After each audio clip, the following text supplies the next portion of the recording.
quero que a senhora entenda, o senhor, que o capítulo menciona guerra, rumores de guerra. Esse capítulo que nós vamos ler menciona perseguição contra a igreja de Deus. A igreja de Deus, quando se fala da igreja, se fala dos filhos, dos fiéis, daqueles que carregam consigo a palavra de Deus. A palavra de Deus. Eu quero dizer para a senhora, quando eu e você assumimos a palavra, então você pode escrever que guerras você vai passar. Amém, pessoal? É por esta razão que o Senhor Jesus foi muito sincero. Ele disse assim: no mundo vocês vão ter o quê? Mas tem bom ânimo. Essas aflições aí que Jesus especificou na Bíblia, que vocês vão ter aflições, mas vocês têm que ter ânimo, é guerra. Então, se eu dizer que a vida cristã é um mar de rosa, quando você assume a palavra, você não vai passar luta, não vai passar problema, eu estaria mentindo você. Quando você aceita a palavra, quando você aceita Cristo, então você tem que estar pronto, preparado para as lutas, as guerras, perseguição, calúnia. Quem entende isso, igreja? Então, esse texto menciona falsos profetas, falsos cristos, mas tem um detalhe que chama a atenção nesse capítulo. Por exemplo, quando você observa o versículo 6, a última parte fala assim: porque é necessário, olha só, acontecer, mas ainda não é o fim. Ou seja, quando ele menciona as profecias, os sinais, o profeta ao oposto, ele fala assim: ainda não é o fim, são sinais só do fim. Agora, o versículo 7 fala assim, ou seja, o versículo 8 diz assim: porém, tudo isto é o princípio das dores.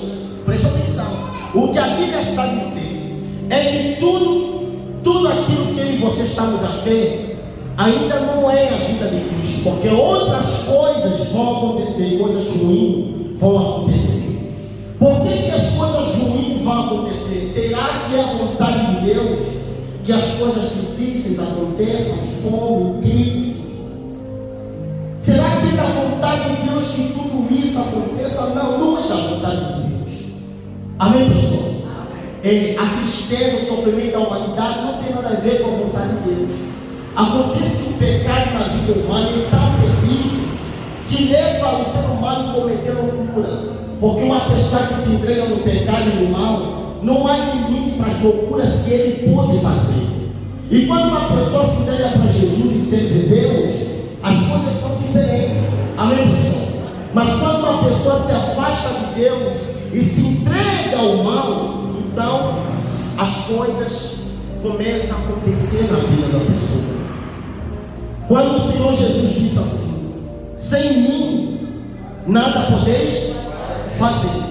Então ele está a dizer que é só com ele que nós encontramos força para resistir às lutas desse mundo. Porque tem um momento nessa vida, nessa caminhada, que às vezes dá uma sensação, dá a impressão que você está sozinho.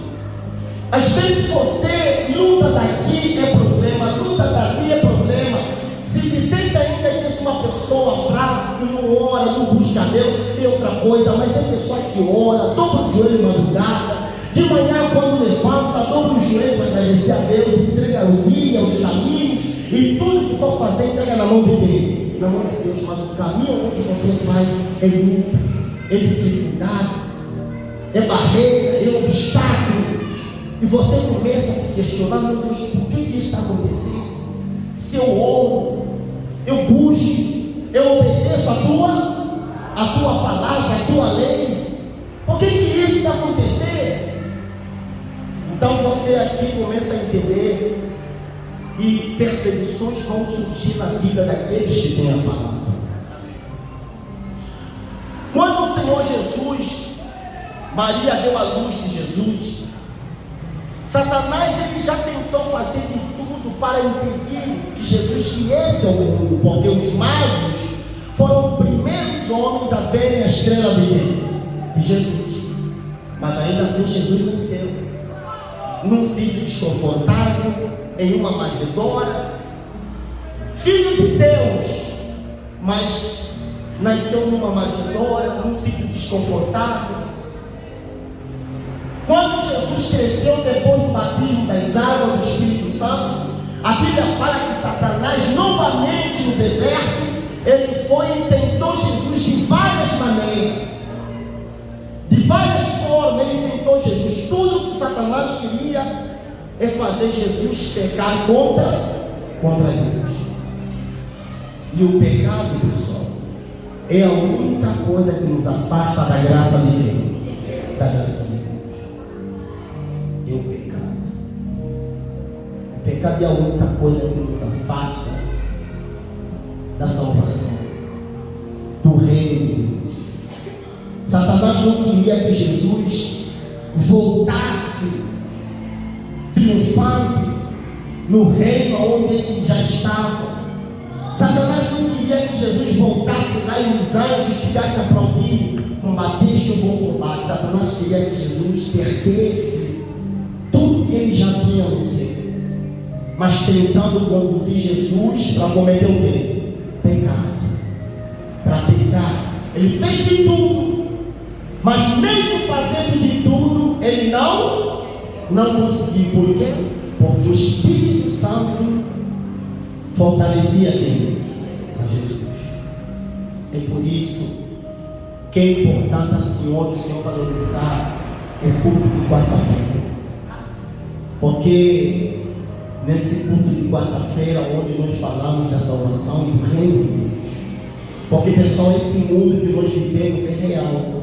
Esse mundo é real. O pastor é real, vocês são reais, todos nós aqui. O que nós pegamos, essa coluna aqui é real. Mas existe também um mundo espiritual. É invisível, mas também é real.